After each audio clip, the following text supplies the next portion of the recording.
রসুল আমাদের সবার। একটা কথা মনে রাখবেন, সারা জীবনের জন্য মনে রাখবেন, বাজিতপুরের মুসলমান আমরা নবীর ইজ্জতের পক্ষে, নবীর সম্মানের পক্ষে। আজকের সম্মেলনটা রাসূলুল্লাহর ইজ্জতের পক্ষে। কথা বলেন ঠিক কিনা? আমার দেশের কিছু ভাইরা নারায়ে রিসালাতের স্লোগান এই জমিন থেকে বন্ধ করতে চায়। কথা বলেন, কথা বলেন। জমিন কার? একসাথে বলবেন, জমিন কার? আসমান কার? সূর্যের আলো দেয় কে? পৃথিবীর জন্য রিজিক পাঠায় কে? বৃষ্টি দেয় কে? আল্লাহর জমিনে, আল্লাহর আকাশের নিচে আল্লাহর স্লোগানের পরে আল্লাহর হাবিবের স্লোগান কায়েম রাখার জন্য আমরা সুন্নিরা জীবন দেওয়ার জন্য প্রস্তুত আছি। কথা বলেন ঠিক না বেঠে? তুমি মোদের আশার আলো, তাই তো তোমায় বাসি ভালো। বলেন তুমি মোদের আশার আলো, তাই তো তোমায় বাসি ভালো। হৃদয় নামের ফুলদানিতে, হৃদয় নামের ফুলদানিতে গেথে রেখেছি প্রেমের মালা। ইয়া রাসূলুল্লাহ, ইয়া হাবিবাল্লাহ, ইয়া রাসূলুল্লাহ, ইয়া হাবিবাল্লাহ, ইয়া রাসূলুল্লাহ।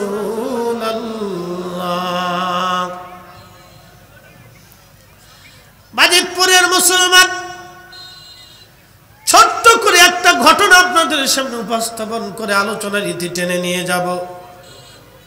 আমাদের ঈমান কেমন হওয়া উচিত? কোরআন বলতেছে, ইয়া আইয়ুহাল্লাযীনা আমানু দুখুলু ফিস-সিলমি কাফা। ও ঈমানদার, তোমরা যদি ইসলামের মধ্যে আসো তো পরিপূর্ণ মতো আসো। একটা মানবা আর একটা মানবা না, তা হবে না, তা হবে না। আমরা সুন্নিরা আল্লাহ রসুলের সব বিষয়কে দ্বিধাহীন চিত্তে বিনা দলিলে আমরা মেনে নেই। কথা বলেন ঠিক কিনা? জমিন আল্লাহর, আল্লাহর জমিনে নবীর দুরূদ এই জমিনে চালু থাকবে। আল্লাহর জমিনে আল্লাহর হাবিবের মিলাদের মাহফিল চালু থাকবে। কথা বলেন, হাত উঁচা করে বলেন ঠিক কিনা? হাত উঁচা করে বলেন। আল্লাহর জমিনে, আল্লাহর আসমানের নিচে আল্লাহর হাবিবের দুরূদ সালাম যদি চালু না থাকে, অন্য কারো নাম এই জমিনে চালু থাকবে না। আল্লাহর পরে রাসূলের নাম এই জমিনে চালু থাকবে। কথা বলেন ঠিক কিনা? ফতোয়া দিয়ে অনেকে বন্ধ করতে চায়, ও ছাতা কাজ হবে না, ও ছাতা কাজ হবে না। বহু ফতোয়াগিরি আগেও ছিল, বন্ধ হয় নাই। আল্লাহ এমন কিছু যুবককে তৈরি করে দেবে, এমন কিছু মানুষের কালবে আল্লাহ নবীর মহব্বতের নূর পয়দা করে দিবে। তারা রসুলের জন্য নিজের জীবন বাজি রাখার জন্য তারা প্রস্তুত হয়ে যাবে। কথা বলেন ঠিক কিনা? এখন তো জোহরের আগে, সবার চিন্তা জোহরের পরে যায়। সবার চিন্তা হলো জোহরের পরে, কিন্তু জোহরের আগে তো সাধারণত সবার চিন্তা চেতনা থাকে না। তারপরেও আপনারা যারা আসছেন আলহামদুলিল্লাহ, যারা বসছি আমরা সবাই পাস। কথা ঠিক কিনা? আমরা সবাই কি? অনেকে হয়তো ভাবতে পারে ফরিদ হুজুর, আমজাদ হোসেন রাসেল আর আজিজুল হক উজ্জ্বল, এই যে আরো আমার ভাইগুলি যারা এই মাহফিল পরিচালনায়, যারা আমার এই মাহফিল সাজানোর জন্য যে যুবকগুলি অনেক কষ্ট করে যাচ্ছে, আমার ভাইগুলি, এই ভাইগুলি যারা অনেক টাকা পয়সা দিয়ে এ সুন্দর বাগান যারা সাজাচ্ছে, অনেকে হয়তো ভাবতে পারে কয়জন মানুষ নিয়ে স্লোগান দিলে কি আর কাজ হবে? আচ্ছা, আমাদের সভাপতি সাহেবের নাম কি? হ্যাঁ, গোলাম কিবরিয়া নোবেল ভাই, সরি আমাদের নোবেল ভাই। এই যে আমাদের নোবেল ভাই আছে, উজ্জ্বল ভাই আছে, নোবেল ভাই, উজ্জ্বল ভাই, আরো আমার এরা কিন্তু ইয়াং যুবক, আরো যুবকদেরকে নিয়ে মুরব্বীদেরকে নিয়ে বাগান দ্বারা সাজাইলেন। আমি বলি নোবেল ভাইয়ের কলিজায় রাসূলুল্লাহর মোহাব্বত কি আমরা দিছি না আল্লাহ দিছে? হ্যাঁ হ্যাঁ, জোরে বলেন, জোরে বলেন। এরকম লক্ষ লাভের লক্ষ উজ্জ্বল বাংলার জমিনে রাসূলের শান আর ইজ্জতের জন্য জীবন দেওয়ার জন্য প্রস্তুত আছে। কথা বলেন ঠিক না বেঠে? ইলমুদ্দিন কাঠ মিস্ত্রি ছিল, কোন মাদ্রাসায় পড়াশোনা নেই। ইলমুদ্দিন ছিল পাকিস্তানের কাঠ মিস্ত্রি, তাও অরিজিনাল মিস্ত্রি না, জুগাইলে মিস্ত্রি। সারাদিন পরিশ্রম করে কোন রকম অর্থ পাইতো। রঙ্গিলা রসুল নামে একটা বই লেখলো ভারতের এক লেখক। এই বইয়ের মধ্যে লেখলো মুহাম্মদ অধিক বিয়ে করেছিলেন কাম পিপাসা নিবারণ করার জন্য। এই কথা লেখার পরে ওই সময় হাজার হাজার আলেম ওলামা ছিল, হাজার হাজার দাড়িওয়ালা ছিল, কিন্তু ইলমুদ্দিনের মুখে কোনো দাড়ি ছিল না। আজকে যারা বলো সুন্নিদের মুখে দাড়ি নাই, তোমরার মুখে দাড়ি আছে, এই কথা বইলা আমরা যারা ভেগা জায়গা খাওয়াইতে চাও, কাজ হবে না। খালি সুন্নিদের মুখে দাড়ি চাচা না, দাড়ি চাচা আব্দুল ওহাব নজদিদের মধ্যেও আছে।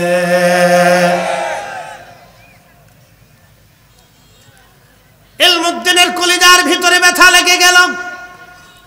চিন্তা করলে হয় আমি মরবো না হয় ও মরবে। অনেক কষ্ট করে রুজি করে ছোট্ট একটা ছুরি কিনে পাকিস্তানের লাহোর থেকে দিল্লি আসলো। ব্রিটিশ আমল চলে। ওই রঙ্গিলা রসুলের লেখককে হত্যা করলো। ব্রিটিশ আদালত তাকে বলল, ইলমুদ্দিন তুমি কি হত্যা করেছো? বলে হ্যাঁ। কারো পরিচিত হয়ে? বলে না, আমি আমার নিজের ইচ্ছায় হত্যা করেছি। সে আমার রসুলের শানে বাজে কথা বলেছে, নবীর উম্মত হিসেবে আমি ইলমুদ্দিন এটা সহ্য করতে পারি নাই। চিৎকার মেরে ধরে বলেন আল্লাহু আকবার। না না হয় না, হাত উঁচু করে বলেন আল্লাহু আকবার। আমরা বাজিতপুরের মুসলমান ওয়াদা করলাম নবীর ইজ্জতের বিরুদ্ধে গেলে আমরাও বরদাস্ত করতে পারবো না। হাত উঁচু করে বলেন ঠিক না বেঠে?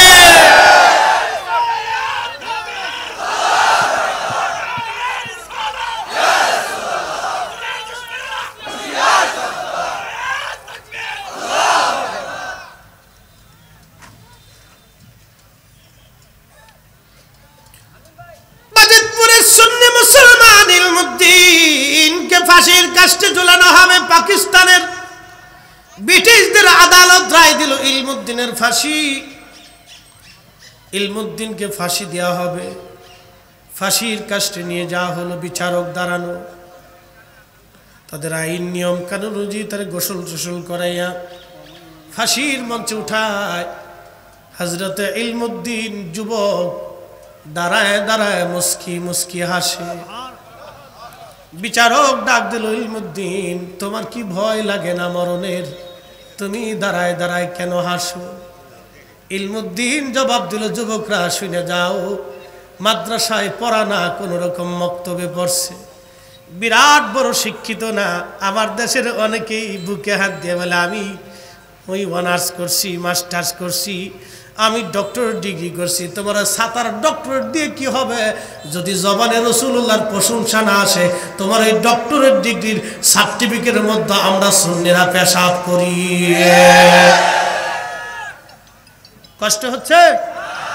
কথায় কোনো ভেগি জেগি নাই, একবারে ডাইরেক্ট অ্যাকশন। ও তো বাকি ঝুঁকি করে লাভ। তুমি কোন মাদ্রাসার প্রিন্সিপাল না ডক্টর না কোন মসজিদের ইমাম, কোন ছাতা কোন ভার্সিটির চ্যান্সেলর, ও ছাতা দেখার টাইম নাই। রাসূল করিমের গোলাম না হওয়া পর্যন্ত কোন ভার্সিটির চ্যান্সেলর ওই খেতাবে আর ওই সার্টিফিকেটে আমরা পেশাব করি না। ওগুলো ছাতার টাইম নাই। আর হাসরের ময়দানে ও ছাতা দিয়ে নাজাতের রাস্তাও নাই।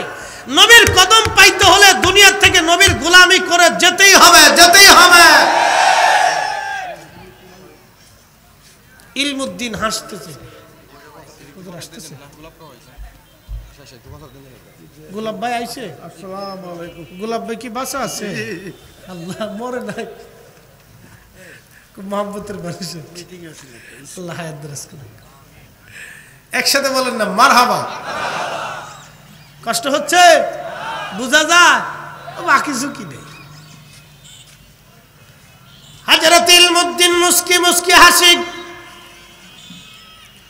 বিচারক জিজ্ঞেস করলেন ইলমুদ্দিন তোমার কি ভয় করে না ইলমুদ্দিন জবাব দিল বিচারক যার প্রেমের মালা গলায় দেওয়ার জন্য আজকে ফাঁসির মালা গলায় উঠছে যার প্রেমের মালা গলায় দেওয়ার জন্য ফাঁসির মালা গলায় উঠছে কিছুক্ষণ পরে তোমরা আমাকে ফাঁসি দিবা আমি মারা যাব মারা যাওয়ার পরে জান্নাতে ওই নবীর সঙ্গে আমার কিছুক্ষণ পরেই সাক্ষাৎ হবে আমি এই খুশিতে মুস্কি মুস্কি হাসি ইলমুদ্দিন জবাব দিয়েছে বিচারক তোমরা তো আমাকে ফাঁসির রশিতে ঝুলাচ্ছ কাঁদবই বা কেন ভয় পাবো বা কেন গত রাত আমার নবী রাহমাতুল লিল আলামিন আমার সঙ্গে স্বপ্নে যোগে কথা বলে গেছে এ শব্দ গম্বদ বলে मंजूर दुआ करना जब वक्त नजर आए आका दीदार अता करना दीदार अता करना मैं कब्र अंधेरी में घबराऊंगा जब तन्हा में कब्र अंधेरी में घबराऊंगा जब तन्हा इमदाद मेरी करने आ जाना रसूल अल्लाह इमदाद मेरी करने आ जाना रसूल अल्लाह रोशन मेरी तुर्बत को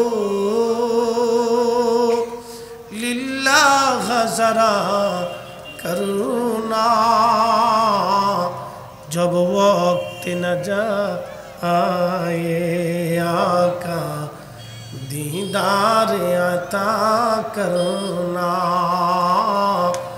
दीदार अता करना अल्लाहुम्मा सल्ली अला सय्यिदना मौलाना मुहम्मद व अला आलि सय्यिदिना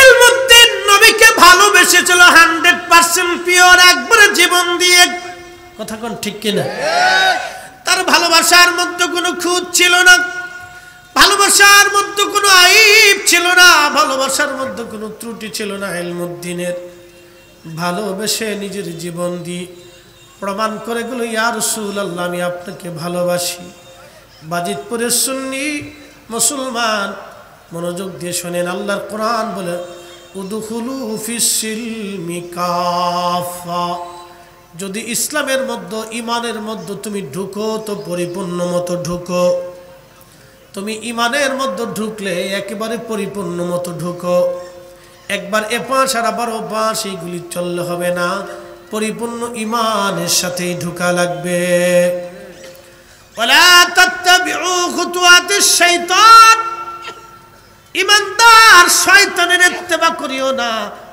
শয়তান চায় ঈমান নষ্ট করে দেওয়ার জন্য বাজান আজকে আপনাদেরকে বলে দিয়ে যাই অনেকেই বলবেন ফরিদি হুজুর আমরা এই কয়েকজন মানুষ চিল্লা ফাল্লা করে কি লাভ হবে আমাদের স্লোগানে কি আর বাতিল ভয় পাবে বাজান স্লোগানে বাতিল ভয় পাক আর না পাক, আমাদের স্লোগানে এই জমিন সুন্নতের বিজয় হোক বা না হোক, ওটা আমাদের সাবজেক্ট না। আমরা চলে যাব ব্যাঙের তরিকায়। ইব্রাহিম খলিলুল্লাহর আগুন জ্বালানো হলো আল্লাহর খলিলকে পোড়ানোর জন্য, খলিলের আগুন পোড়ানোর জন্য, দেহ পোড়ানোর জন্য আগুন জ্বালানো হলো। আগুন জ্বলে, ইব্রাহিম আলাইহিস সালাম জ্বলে না, কিন্তু 2 কিলোমিটার দূর থেকে একটা ব্যাঙ তার পিছনটারে ঘুরাইয়া ছোট ছোট করে পেশাব মারে। ইব্রাহিম খলিলুল্লাহর আগুনের মধ্যে ব্যাঙ যখন পেশাব মারে, তখন আল্লাহ ডাক দেয়, ব্যাঙ কি জন্য পেশাব করো? ব্যাঙ বলে, রব ইব্রাহিমের আগুন নিভাই। আল্লাহ ডাক দিল, ব্যাঙ তোমার এই পেশাবে কি ইব্রাহিমের আগুন নিভবে? ব্যাঙ ডাক দিয়ে বলো, রব আমি জানি আগুই পেশাবে আগুন নিভবে না, তাহলে তুমি কেন পেশাব সারো? ব্যাঙ ডাক দিয়ে বলো, রব কিয়ামতের মাঠে কোটি কোটি মাখলুকের ভিড়ে যখন তুমি ডাক দেবা ব্যাঙ, আমার খলিলকে আগুনের মধ্যে ফালানোর পরে তোমার ভূমিকা কি ছিল আল্লাহ? সেই দিন আমি ব্যাঙ বলবো, আল্লাহ আমার সামান্য পেশাব ছেড়ে তোমার খলিলের আগুন নিভানোর চেষ্টা করেছিলাম। আল্লাহ ডাক দিয়ে বলো, ব্যাঙ তোর গোষ্ঠী শুদ্ধ, তোর পেশাব আমি পবিত্র করে দিলাম। চিৎকার মেরে জোরে বলেন আল্লাহু আকবার।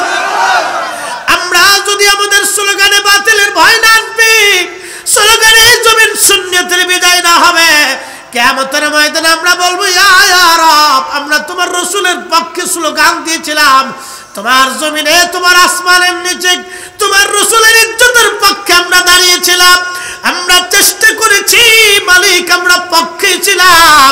এই পক্ষে থাকার জন্য কিয়ামতের ময়দানে আমাদের নাজাতের জরিয়া হয়ে যাবে। কথা বলে গিরগিটি চিনেন? সহিহ বুখারীতে আছে গিরগিটি। আমাদের দেশে কেউ কয় ওই রক্ত চুষা, কেউ কয় টিকটিকি, সেটা যেটাই হোক। তো এই গিরগিটি 2 মাইল দূর থেকে ফু মারতেছে। তা আল্লাহ জিজ্ঞেস করলেন, গিরগিটি ফুয়াও কে? বলে, আল্লাহ ইব্রাহিমের আগুন যাতে বেশি করে জ্বলে। ব্যাঙে ইব্রাহিমের আগুন নিভানোর চেষ্টা করে, আর গিরগিটি ফু মাইরা জ্বালানোর চেষ্টা করে। তা আমার দেশে বহু গিরগিটি আছে, কথা বুঝছেন নাই মনে হয়? আমার দেশে অনেক গিরগিটি আছে যারা আল্লাহ রসুলের শানের বিরুদ্ধে ফু মারার চেষ্টা করে। মুসলমান, তুমি ফুয়াইয়া কতদিন ফুয়াবা? হাত্তা যুরতুমুল মাকাবির। তোমার আগে বহুজন ফুয়াইয়া ফুয়াইয়া কবরে চলে গেছে, বহুজন ফুয়াইয়া ফুয়াইয়া কবরে চলে গেছে, বহুজন নবীর ইজ্জত শানের বিরুদ্ধে ফুয়াইয়া ফুয়াইয়া কুতুন্নি কুতুন্নি কুতেয়া কুতেয়া কবরে গেছে, কিন্তু কবর তারে ছাড়ে নাই। হ্যাঁ, কথা বলেন না কেন? জোরে বলেন। বহুজনের কবরের পাশে আজকে কেউ দাঁড়ায় না, কেউ দাঁড়ায় না। বহু বক্তা রসুলের শানের বিরুদ্ধে ওয়াজ করে কবরে চলে গেছে, বাপ তার কবরের চিহ্ন পর্যন্ত আজকে হারাই গেছে। আহা, বুঝে না এরা? বহুজন কবরে চলে গেছে, কবরের চিহ্ন হারিয়ে গেছে, খোঁজ নেই, তার কবরের পাশে কেউ দাঁড়ায় না, কেউ দাঁড়ায় না, বহুজন চলে গেছে। একদিন মাটির ভিতরে হবে ঘরে মন আমার, কেন বান্ধ দালান ঘর? মন আমার কেন বান্ধ দালান ঘর?